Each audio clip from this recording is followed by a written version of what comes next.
India on Wednesday recorded more than 1,84,000 COVID-19 cases in the last 24 hours and more than 1,000 deaths. This is the highest number of cases India has ever recorded and only the second country after US to record these many cases in 24 hours. Amid a rapid surge in COVID-19 cases in the state, Maharashtra announced Section 144 for 15 days in the state with only essential services between 7 am and 8 pm. The government said all establishments will be closed except for essential services. Public transport is allowed for essential workers and for the general public in cases of emergency or essential activities.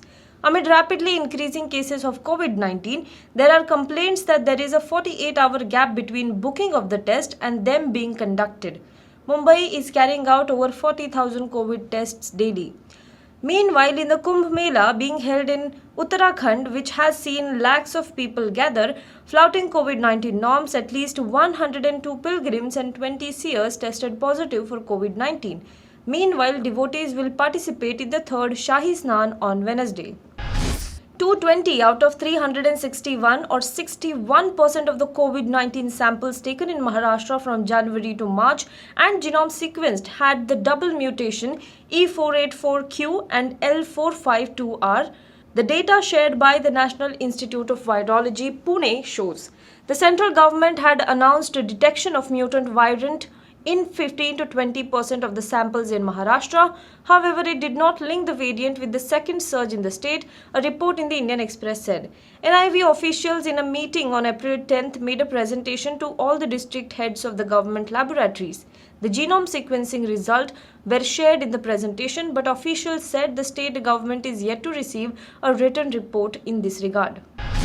After a 24-hour ban and a dharna, West Bengal Chief Minister Mamata Banerjee will be back in action on Wednesday with meetings lined up. She will hold Janasabhas in Jalpaiguri's Dhupguri, Kharija, Berubari, Jaleshwari, Nadia and Darjeeling. Minutes after the 24-hour ban on canvassing ended, West Bengal Chief Minister on Tuesday said that efforts are on to stop her from campaigning and asserted that she is a street fighter and won't be cowed down by the intimidation tactics of the BJP.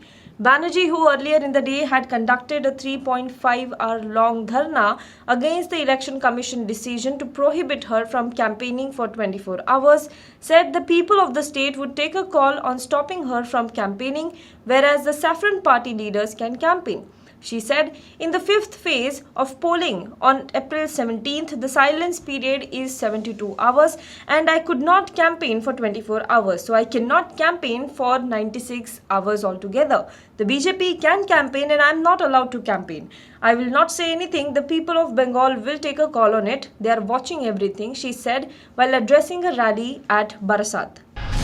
Uttarakhand Chief Minister Tirath Singh Rawat on Tuesday said the ongoing Kumbh Mela in Haridwar should not be compared with the Nizamuddin Markaz, which was held in a closed space and attended even by foreigners. He said there should not be any comparison between Kumbh and Markaz. The Markaz was held in a closed space in a Kothi-like structure where the Kumbh is being held in the open on the sprawling ghats of Ganga. The Chief Minister was replying to a question as to why the two religious events should not be equated, as Kumbh also draws crowds and could strengthen the second wave of coronavirus infection. Citing the differences between the Kumbh Mela in Haridwar and Nizamuddin Markaz, Rawat said the devotees attending Kumbh are not from outside but our own people. India under Prime Minister Narendra Modi is more likely than in the past to respond with military force to perceived or real Pakistani provocation, the US intelligence community has told Congress in a report. The Office of the Director of National Intelligence, in its annual threat assessment report to the US Congress, said, although the general war between India and Pakistan is unlikely, crises between the two are likely to become more intense, risking an escalatory cycle. Under the leadership of Prime Minister Narendra Modi, India is more likely than in the past to respond with military force to perceived or real Pakistani provocation, and heightened tension raise the risk of conflict between the two nuclear-armed neighbors, with violent unrest in Kashmir or a militant attack in India being potential flashpoint. Now be the first to know about the latest updates on our new news app.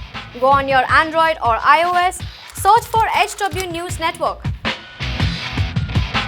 Download our app, choose the language you prefer to get updates in, and be up to date with the latest news.